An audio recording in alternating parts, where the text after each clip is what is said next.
अजमेर शरीफ का पूरा इतिहास बताएंगे और साथ में यह भी बताएंगे कि अजमेर शरीफ, जो कि एक हिंदू राजा पृथ्वीराज चौहान का गढ़ था, वहां एक फकीर का दरगाह कैसे बन गया। दोस्तों, अजमेर में उस वक्त एक मंदिर हुआ करता था जो अजमेर का सबसे बड़ा मंदिर हुआ करता था, और वह मंदिर सिर्फ राजाओं और रानियों की पूजा के लिए खास हुआ करता था।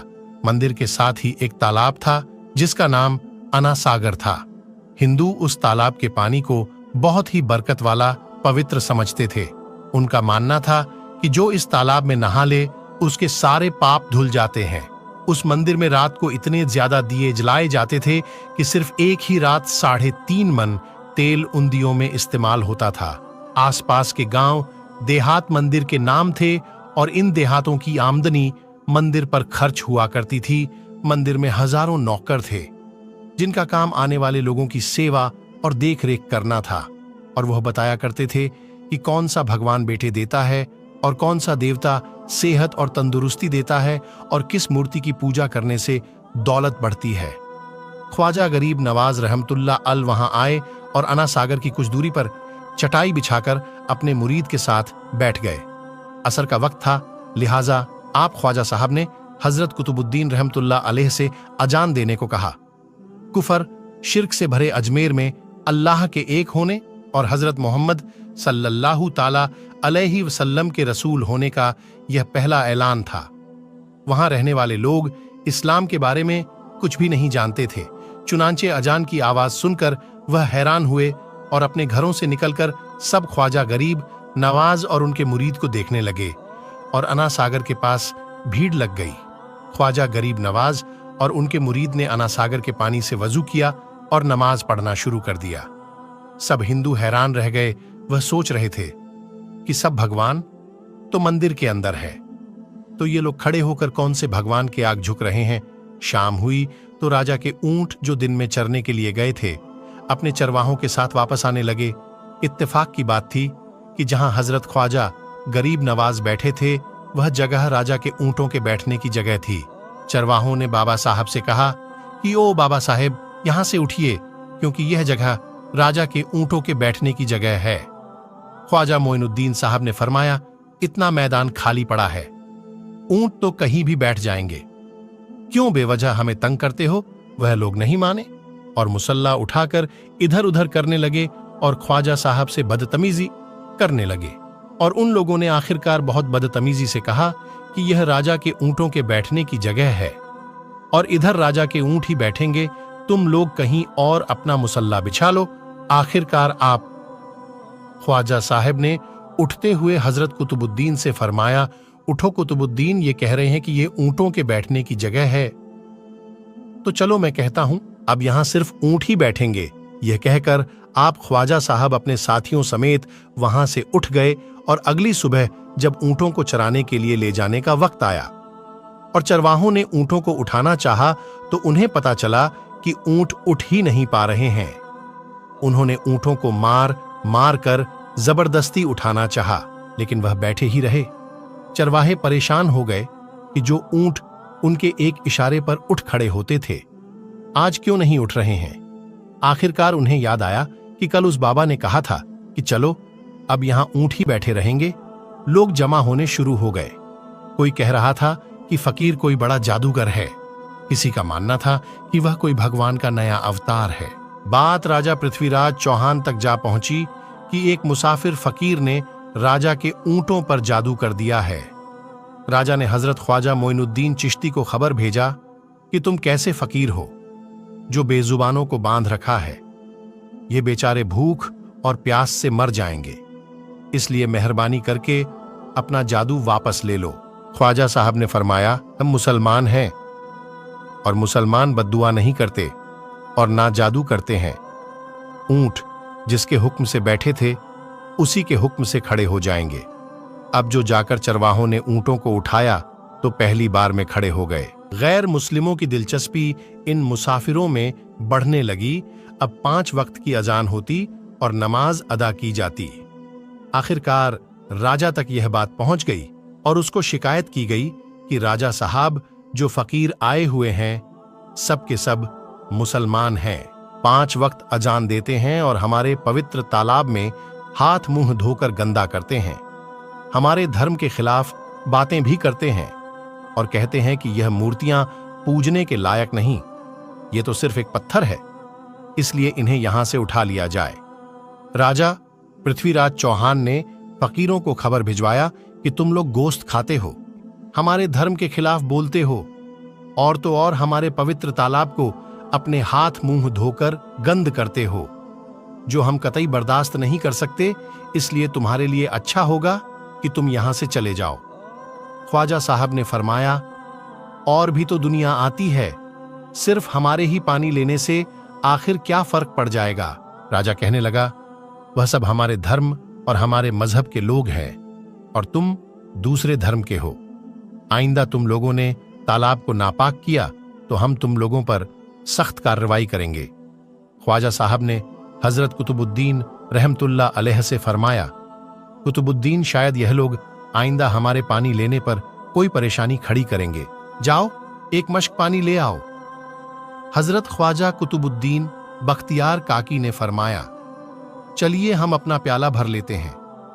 उन लोगों ने उनको प्याला भरने से मना कर दिया, लेकिन फिर बाद में जाकर वह लोग इस शर्त पर मान गए कि तुम्हारे जिस्म पानी से ना छुए तो हम यह प्याला तुमको भरने देंगे।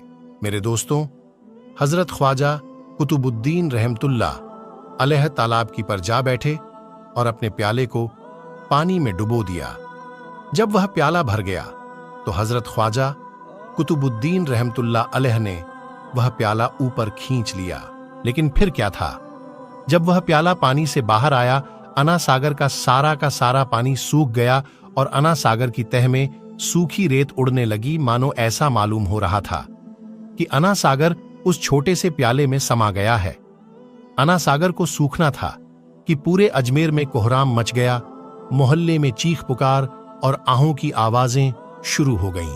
वह लोग रो रहे थे और कह रहे थे कि जो पाप हम अना सागर में नहाकर धोते थे और पापों से छुटकारा पा लिए करते थे, अब हम क्या करेंगे?